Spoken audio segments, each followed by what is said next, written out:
Hey, what's up? Are you working on your resume? Maybe you're applying to a technical job. I'm an iOS developer. I'm looking for a new job. I've been interviewing at places, doing technical interviews, technical screenings, and still applying to jobs. And I wanted to show you what my resume looks like, what it looked like before. I used I don't even know what to call it, like a placement firm. It's called LHH. And that is, I probably should just start with that, huh? As this firm. GoPro, with the severance and everything I got, they also paid for 1 month of this sort of career coaching stuff. They had a resume critique thing, so I went through that whole process. We'll see if it works, I guess. I've already got some irons in the fire, but like if I can get this better, that's better. So previously, I was working in Pages and just trying to make a more designy resume, and I didn't love the typography. Like something just didn't feel right for me, but I haven't figured out like how to do it. And so I sort of had this sort of 2 column layout, and they were pushing me to do sort of a single column layout, no fancy things. I still like having like some kind of header, but I cut out everything else. I cut out all the images because I have down on the left here, I had like a QR code to my GitHub. So this is a 2-page layout versus a single page. The single page didn't really capture what I did, and it didn't really give me a whole lot of area to express it. And one of my interviews, they called out like this gap in time that you can clearly see, but I've got my own business, so I've done contract work and stuff like that. And so you can't really pick up on that based on the current layout over on the left. But then if you look over to the right, which I guess is over here on above me, you'll see that I rearranged some things. So we sort of expanded on the intro, wordsmithed a little bit. And I think I like this a lot better. Like I like the direction that this was going, but I don't think it was as clear. And this is like clear what I'm looking for. It's clear that I'm an iOS software engineer. Here it's like, what is this person? Give me a high level summary. So I think that's super clear. The blue here helps draw your eye to like what this is and has contact information separated. I do have links here and here. If I click in there, though, then it changes the color. So then when I export the PDF, it's weird. So I try not to click that. Otherwise, to close it all over again and then reopen it seems to be a word bug where it just always changes the color once you click on a link. So that is my resume. And then I've got the languages, APIs, software platforms, expertise. I had this a little bit wordier, and my friend Mark didn't like how verbose it was. So I cut down 2 of the lines in the expertise because it was just kind of fluff. And then I cut out any non-essential skill here so that each one of these could be a single line and focus on that. Then I've got my own apps. I might still tweak the formatting, but I think this is in a pretty good spot. And then it just gave me more time or more space to actually expand on what these work experiences were.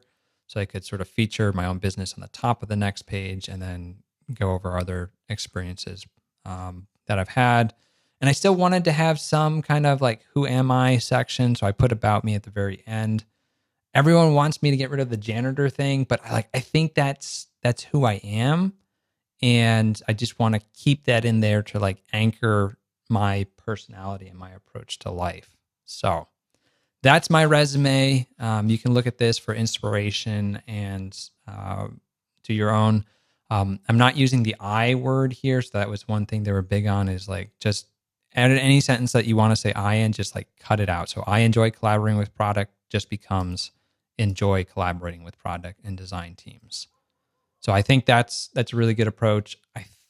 The real thing for all of this is that I'm submitting these resumes to jobs, but I'm not getting a whole lot of bites. So I had one, and I was writing a personalized cover letter for each position that I was applying to. And I think part of the problem was I didn't have all the keywords that I needed. So I had some keywords, but like one of the things I noticed is I have XC test, but I don't know if I have unit testing anywhere on this one. So I was like, oh, we need to talk about that. So I made sure that I had unit testing, XC test here, and UI testing so that this can be searched in the applicant tracking systems.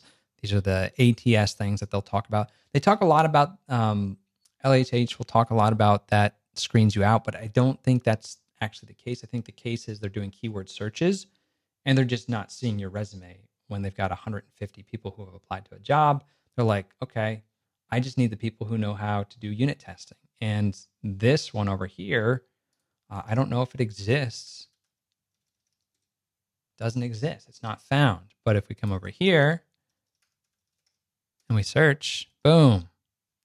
Okay, so we have one hit. So I think that's really important, thinking about the skills that you want to feature, thinking about the skills that are in the job.